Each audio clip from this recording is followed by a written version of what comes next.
आप हुसैन भी हैं, आप जमील भी हैं।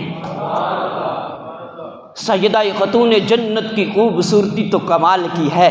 मेरे नबी की शहज़ादी हो, हसनैन करीमैन की वालदा मोहतरमा हो, हज़रत मोहसन की वालदा हो, तो फिर आपका हुस्न क्यों ना हो, जो औरतों की जन्नत के अंदर तमाम ख़वातीन की सरदार हो।